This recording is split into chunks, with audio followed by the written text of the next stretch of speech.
This is a carving I did many years ago of Mr. Punch. It's a copy of Ian Norbury's carving from the 1990s. It's basically my newel post finial. I put this collar on, which goes up to there, just to lift it a bit because the handrail got a bit too close to his rough. So I needed to put something up to lift it, and it looks fine. I made it long before I made the newel post because I didn't know what to do about a newel post until I was asked to make one for someone in a house from around about 1900, and I had to do a copy of one that they already had, and I liked it, so I thought that'll do. So I made that, and I fit this to it.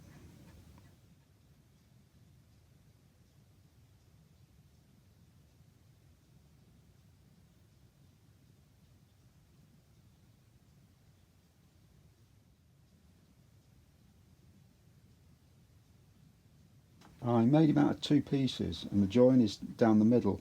Normally you wouldn't do that, but the join was so good you can't see it. It does actually have a couple of pieces at the side because his rough wasn't quite wide enough. You can see there's a bit of a gap there they had to fill, but apart from that it's okay. Come out quite well. I got the pattern for this carving from Practical Woodworking, and this edition is October 1992.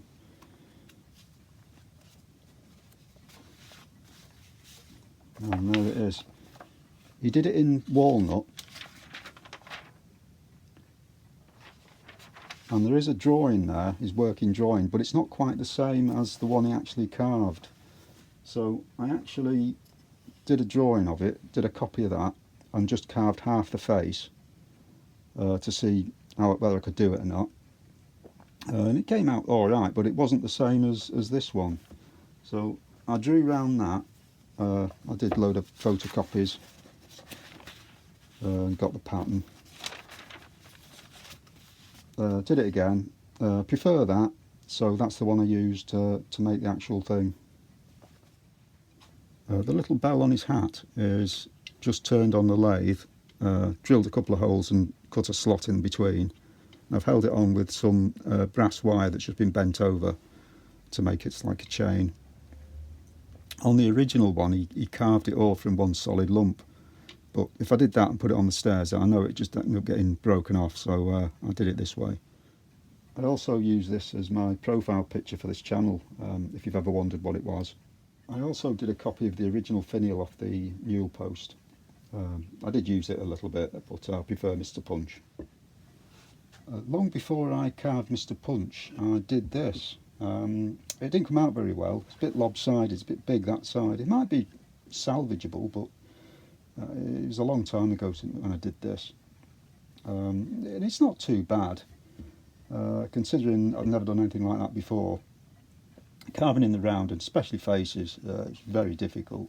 It's probably the hardest thing to carve, because most of the things I do are just flat, which is this kind of stuff. But once I'd done this and went back to this kind of carving, this was a doddle. I mean, it makes it really easy. So pushing yourself to do things that are, beyond your capabilities just helps you. I mean, you just got to keep pushing yourself, and it's the only way you get better.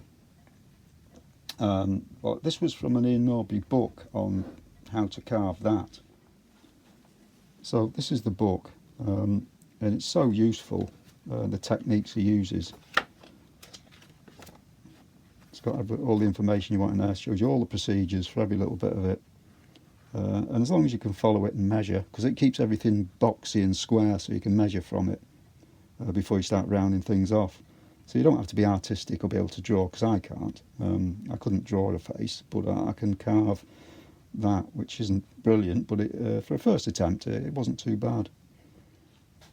So this was another book he brought out at the same time, which I bought, which is carving a female torso.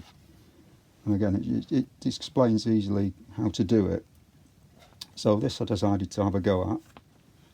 So after I carved the face and went a bit wrong with it, I thought I'll try this one.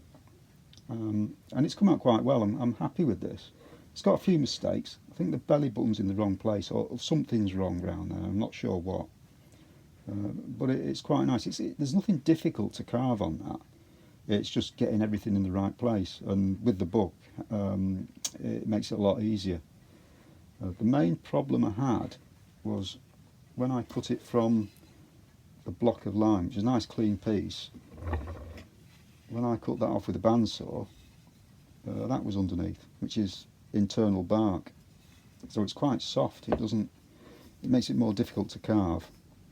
I'll put a bit of filler in there to try and make it a bit firmer, but that does annoy me, so I tend to display it that way.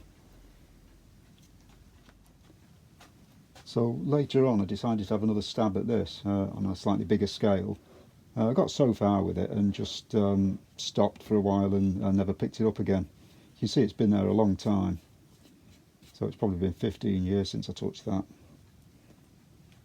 So what I've learned from these books and these little projects I've been doing is how to carve in the round. So I managed to do stuff like this, which is a copy of a dead rabbit off a cuckoo clock.